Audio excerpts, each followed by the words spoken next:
Et notre invité ce soir à 18h20, il est l'une des figures de la droite républicaine, chef de file des sénateurs Les Républicains, candidat déclaré dans la course à la présidentielle. Bonsoir Bruno Retailleau. Bonsoir à vous. Merci d'avoir accepté notre invitation alors que la France traverse, c'est vrai, des heures sombres.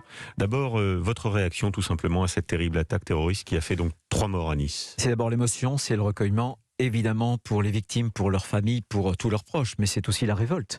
C'est la colère. Et ce que je veux dire à nos compatriotes, c'est que, bien sûr, il faut des hommages, mais il faut maintenant des actes. Parce que ce qui est en train de se passer, les Français le découvrent. C'est le djihad sur le territoire de France. C'est la Terre Sainte, la guerre sainte, en France.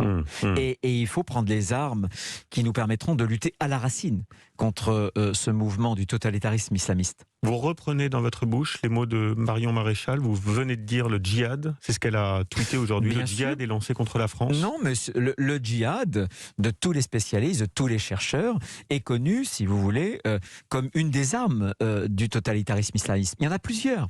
Il faut bien comprendre qu'en réalité, cet islamisme opère de façon violente, c'est le djihad, c'est le terrorisme. Mais il opère aussi de façon à conquérir des territoires de la République. Il y a eu un livre d'un chercheur qui a intitulé son livre « Les territoires conquis par l'islamisme ». Oui. Et donc, il y a une forme violente qui nous terrorise, qui cherche à nous diviser, et il y a une forme rampante. Et je pense que le gouvernement, pour l'instant, n'est pas à la hauteur de cette guerre-là. Alors, Bruno Retailleau, beaucoup de vos amis à droite estiment qu'il est temps de changer le cadre législatif. C'est un peu ce que vous dites aussi ce soir, j'ai l'impression, pour éradiquer les islamistes. C'est ce qu'a dit Éric Ciotti. Christian Estrosi, maire de Nice, très affecté, on l'a entendu tout à l'heure par les événements, estime que la France doit maintenant s'affranchir des lois de la paix. Alors d'abord, qu'est-ce que ça signifie et y êtes-vous favorable, vous? J'y suis favorable, je l'ai déclaré. Je pense que, et je le redis ce soir à votre micro, je pense qu'on ne parviendra à éradiquer l'islamisme qu'à une double condition. Première condition, un combat global. Le combat global, c'est quoi? C'est contre le djihadisme, c'est contre la forme rampante, la reconquête des quartiers.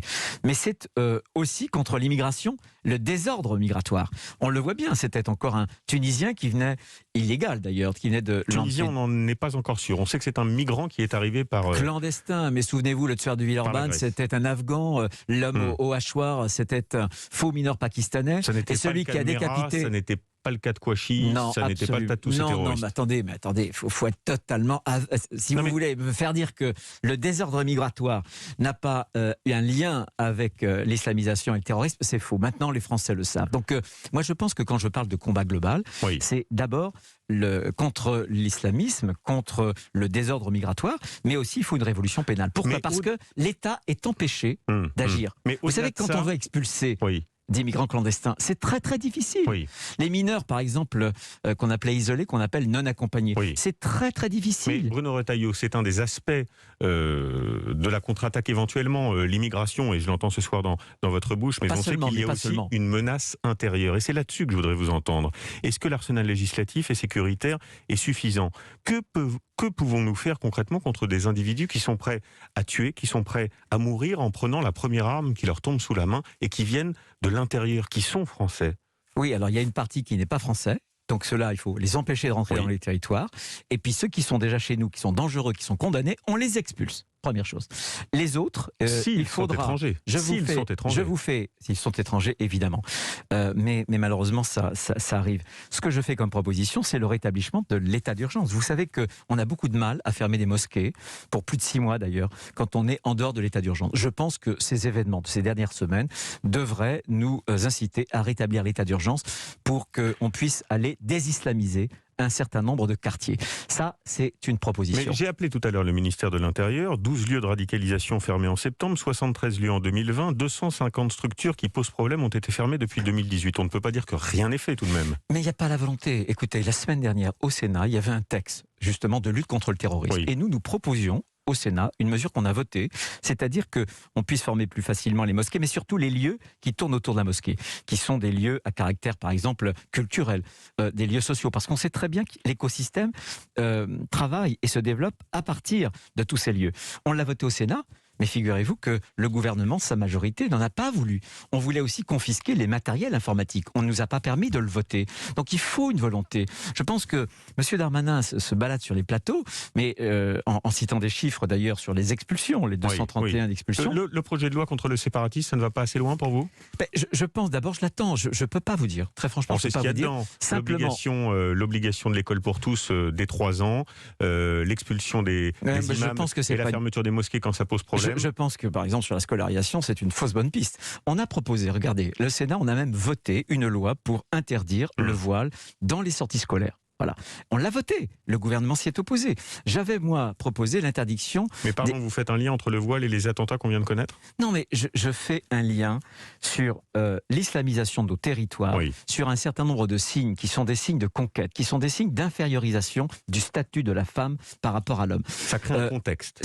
Exactement, ça crée un contexte. Et c'est ce que j'appelle, moi, l'islamisation rampante. Donc je crois que la laïcité, elle vaut, par exemple, dans l'école. Vous savez que dans l'école, il y a une loi, elle date de 2004, et on ne peut pas porter le voile à l'école. Eh bien, les sorties scolaires, c'est l'école hors les murs. Donc, la même loi, la même règle doit s'appliquer. Et le gouvernement l'a refusé. Avec mon ami Philippe Bas, il y a 8 jours, on a proposé d'inscrire dans la Constitution le terme de laïcité à l'article 2, parce qu'il n'y figurait pas. Le gouvernement s'y est opposé. Ça sera l'intitulé du projet de loi séparatisme, visiblement. Oui, mais si on ne modifie pas la Constitution, ce que je voudrais aussi, c'est modifier la Constitution pour rendre le référendum, parce qu'il y a des blocages. Je pense que l'État régalien est aujourd'hui ligoté. Il est empêché par ce qu'on appelle un État de droit, mais ou même international. Mais donc vous pensez qu'il faut réduire l'État de droit pour lutter contre le terrorisme? Ce que je veux dire, c'est qu'on ne peut pas donner le dernier mot à des magistrats qui ne sont pas élus. Je pense qu'à un moment donné, sur l'immigration, par exemple, et sur d'autres sujets, il faut pouvoir faire en sorte qu'on demande par référendum au peuple quelle est l'expression de la volonté générale. Alors, et je pense que le juge ultime dans une démocratie, c'est le peuple. Bien. Bruno Retailleau, un tout dernier mot sur la crise sanitaire. Le Sénat a refusé son soutien au gouvernement, dénonçant un vote inutile. Pourquoi ce choix? Est-ce que la situation n'est pas suffisamment exceptionnelle pour qu'il y ait une forme d'unité nationale, en tout cas parlementaire? Non, mais l'unité nationale, on va le prouver ce soir, puisqu'il y a l'état d'urgence, et on va donner, comme on a toujours donné au gouvernement, tous les moyens de protéger les Français, c'est-à-dire de gouverner. Ce soir, c'est le texte sur l'état d'urgence. Là, on était sur une déclaration du Premier ministre. C'est un vote qui n'emporte aucune sorte de conséquence. C'est-à-dire que ça n'était qu'un vote indicatif. Ça veut dire que vous êtes contre ce reconfinement?